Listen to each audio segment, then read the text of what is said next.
said he woke up and a man was sitting on his bed. When my brother was 3.5, he woke up one night screaming. Said he woke up and a man was sitting on his bed. He wasn't afraid, but then the man disappeared into thin air. He was so freaked out my parents let him sleep with them. A couple hours later, they got a phone call. My grandfather had died. He died a couple hours earlier. Later, my mom got some family pictures and showed them to my brother, covering my grandfather's face with her finger. When she removed her finger, he would freak out and cry. The face of AIDS. I haven't seen ghosts, but I've heard some warnings. Once, with my first husband, we were getting intimate, and I heard a voice like someone actually in the room with us say, "You are looking at the face of AIDS." Very clearly. I don't need to tell you the end of that story. Thank God for meds is all. Also, someone told me Jen's pregnant, Jen being my sister, right as she got a positive test about 40 miles away. I knew this baby wouldn't be healthy, or there wouldn't need to be anyone telling me that. Also, I had a really strange dream about an aunt the night she died in a car accident, and for a while there I could tell you when someone famous was going to die within 48 hours or so. That stopped several years ago. Many years ago, about 2 months before a return trip to Vienna, Austria to visit and see some friends, I had an incredibly vivid dream about one of my math professors. He was in a hospital bed, reaching out to me, saying something that to this day I still don't know. Well, fast forward to my trip. I was visiting with another teacher and he mentioned out of the blue that the math professor had died of cancer a couple months back. I had no idea he was even sick. I hadn't had any contact with anyone else who would have known about this, which makes that all much more creepier. I was floored. Had I been standing up, I probably would have fallen down. It still gives me chills 20 years later. Ghost Kitty. I've had a few kind of creepy things happen to me. This one sticks out the most. I must have been around 7 or 8, and I was getting on the bus in the morning to go to school. As I was looking for a place to sit, I thought I heard a cat meowing. Thinking it was possible that one of my 3 cats had followed me onto the bus. I looked around but didn't see anything. Didn't think much of it until the next day when my mom was driving me home from school. We saw one of our cats dead on the side of the road. One of our neighbors told my mom they had seen him there for the past 2 days. That freaked my mom out because she hadn't seen him the night before. All of a sudden, in the middle of the night, she had heard him yowling at the door. When she went to go check it out, she found him caught in the screen door, like he had been running through it when it closed on him. Ghost Kitty? I hope not. It makes me sad. Like he wanted us to find him so we can finally rest. A few years ago, where I was in Dallas with my family, I was watching TV with my wife, and all of a sudden we got this overwhelming smell of cigarette smoke in the house. Neither of us smoke, and neither did my neighbors. Being the kind of person that confronts staff, as noted in my other story, I checked all the other windows to make sure they were shut in case someone was smoking around their house. All locked. At that point, I gave my wife the phone in case we needed the police to come, grabbed my pistol, and went outside to inspect the yards. I did not see anyone at all, no cigarettes burning around the area, etc. I went back inside and just ignored it. The next morning, I got a call from my stepmom. She was in tears and told me my older brother had passed away last night. He had drunk himself to death with vodka. Now, my brother was a heavy smoker and always liked me, as I was the only one in the family that I would talk to him when he was plastered all the time.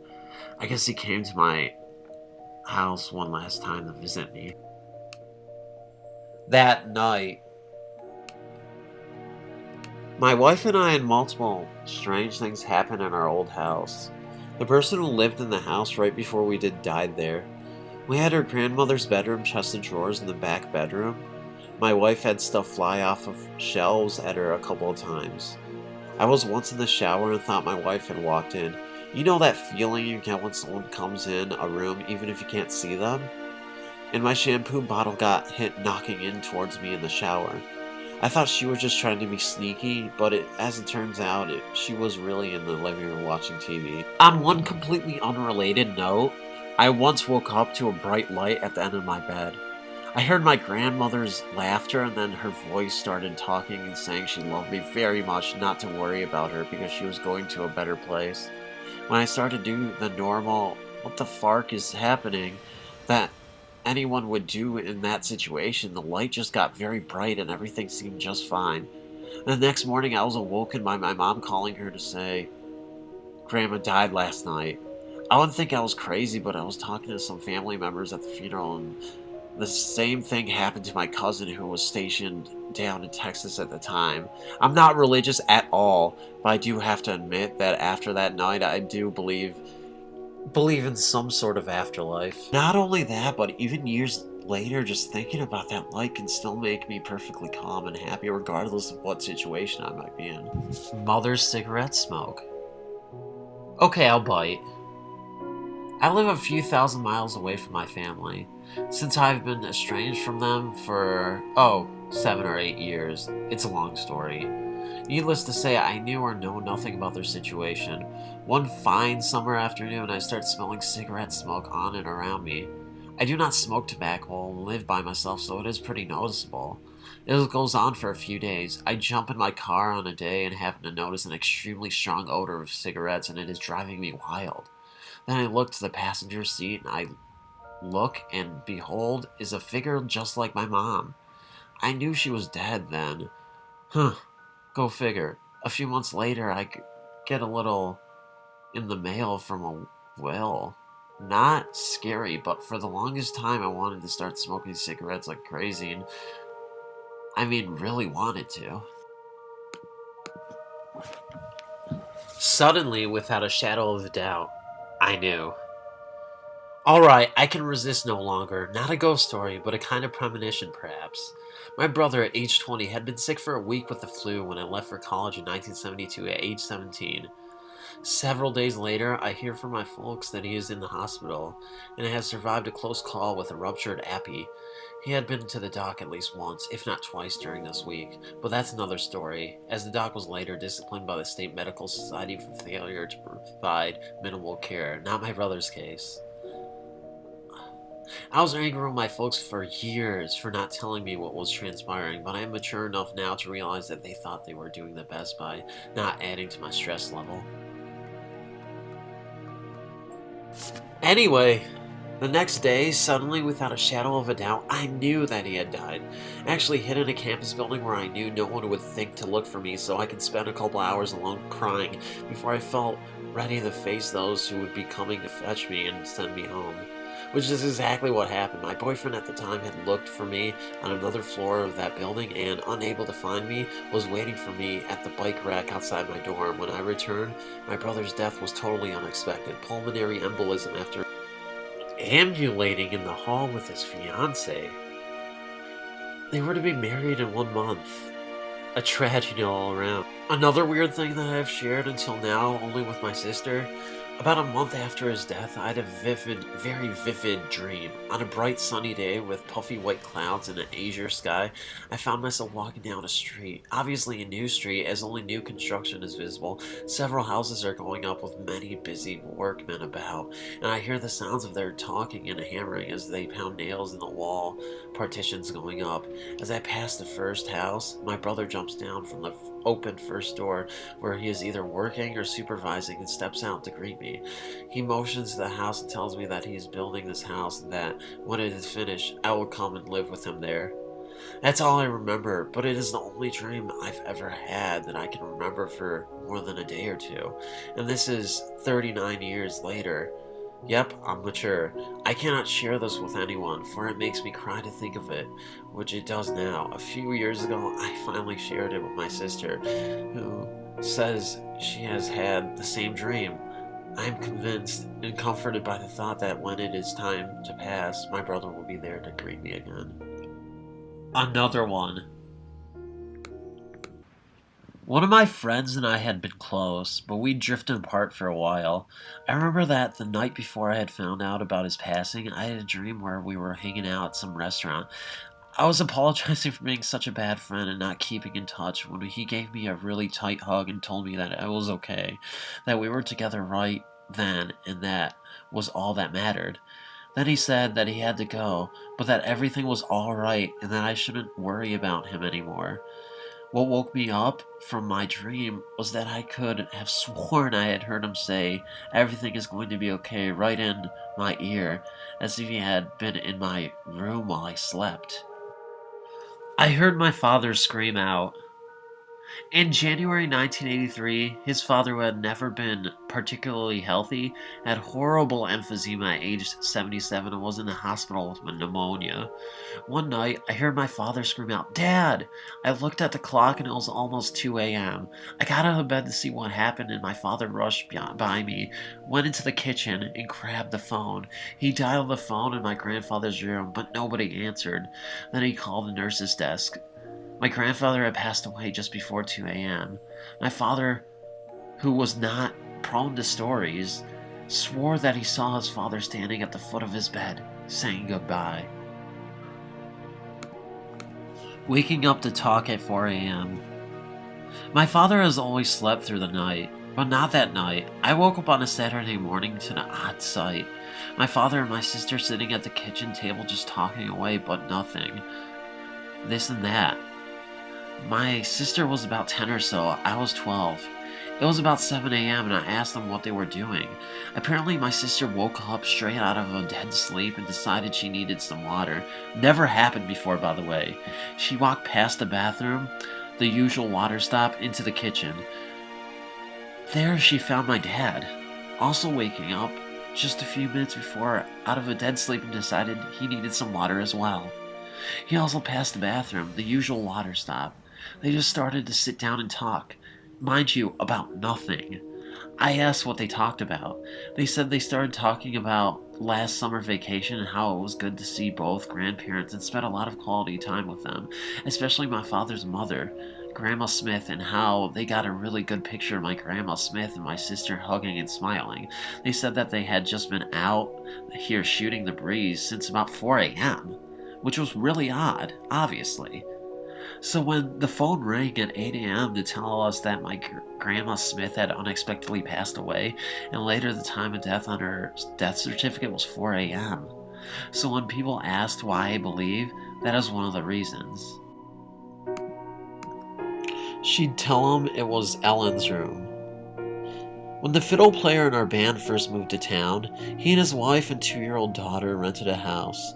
For the first few weeks, his daughter wouldn't sleep in her room. She'd tell him it was Ellen's room. We'll call her Ellen because I don't remember the right name.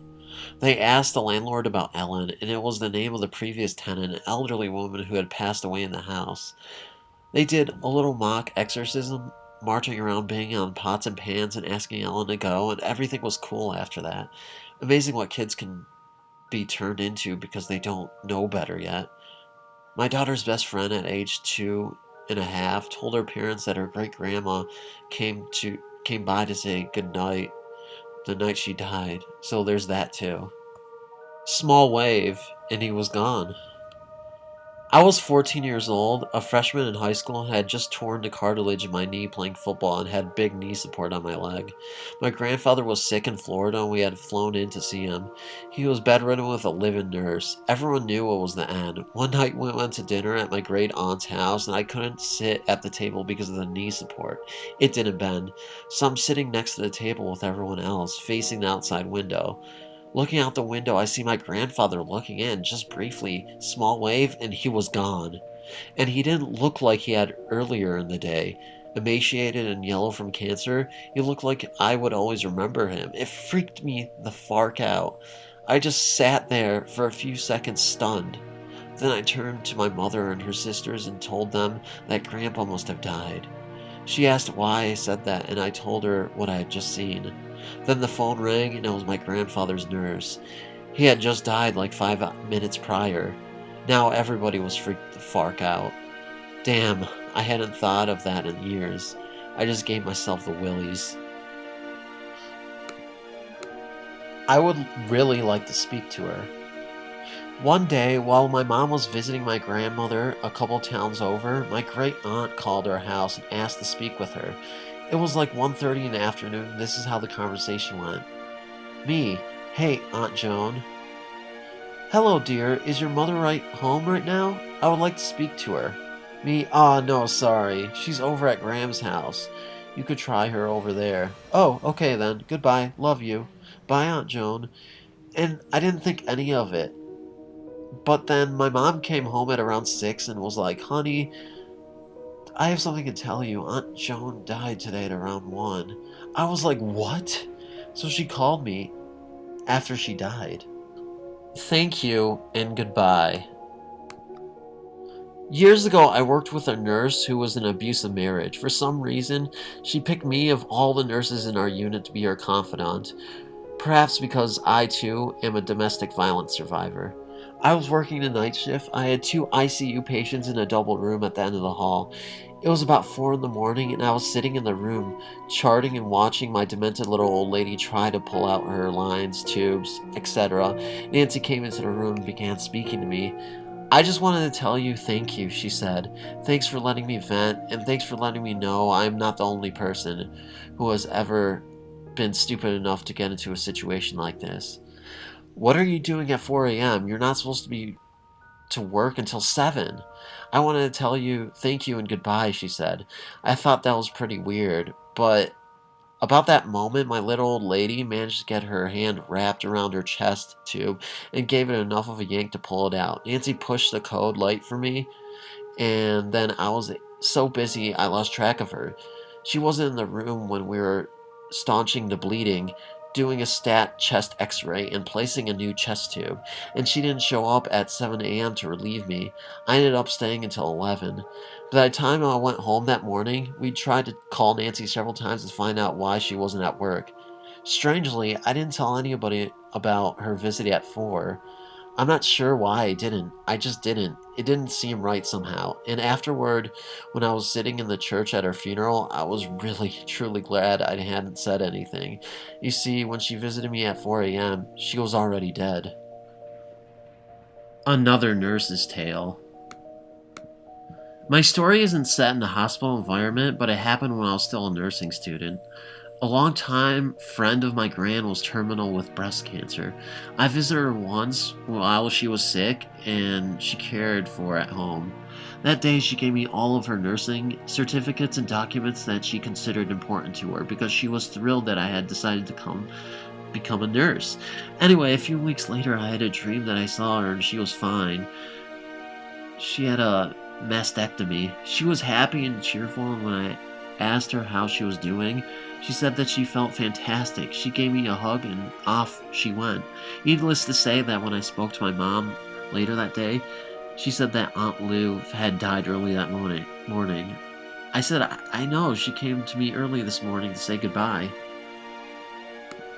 Skeleton trains. When my stepmom was younger, her dad had cancer and she knew she was dying. Apparently, after coming home from work, she walked into the kitchen and standing in the doorway was a man, dark as night, almost like a shadow, holding the hand of a little girl as white as can be. The next week, her dad died and her niece gave birth to a little girl. Since then, she solemnly believes in ghosts. Nothing like that has ever happened to me, of course, except for the recurrent nightmares of skeleton trains doing the haul outside my bedroom. And later finding out that a railroad used to run through the area and crossed under where I slept. Wouldn't it be weird if it happens?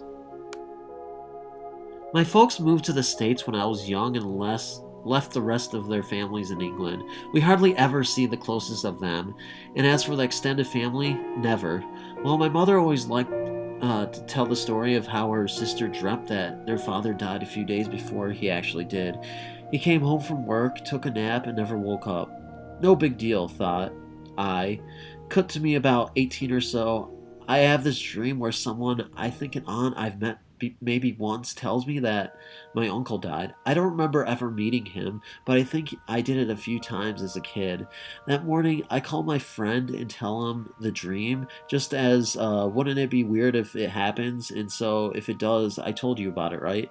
Well, 2 or 3 days later, my mom tells me that she got some bad news from her sister and that my uncle was dead.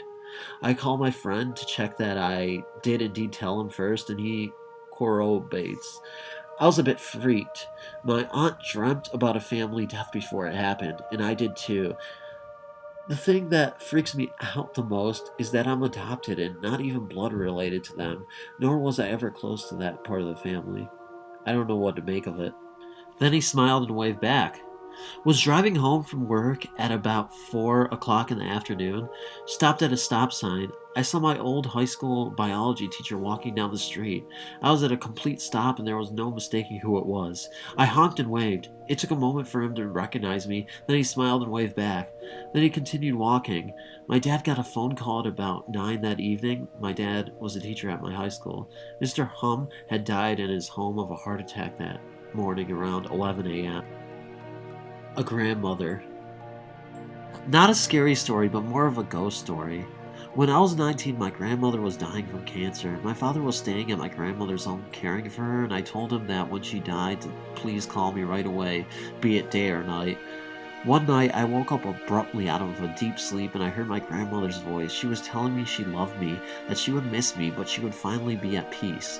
I lay there for about 40 minutes, just weirded out by the whole thing. As I was finally able to shake the whole thing off and try to go back to sleep, my phone rang. It was my dad. Grandma had died. When I asked him what had happened, he said, about 45 minutes ago. It would have called sooner, but we had to call the coroner and the funeral home first. Just recalling at night, I got a bit of chills and that same weirded out feeling. Not that the incident scares me at all. I kind of like to think Grandma did want to say goodbye to me before she left the earth.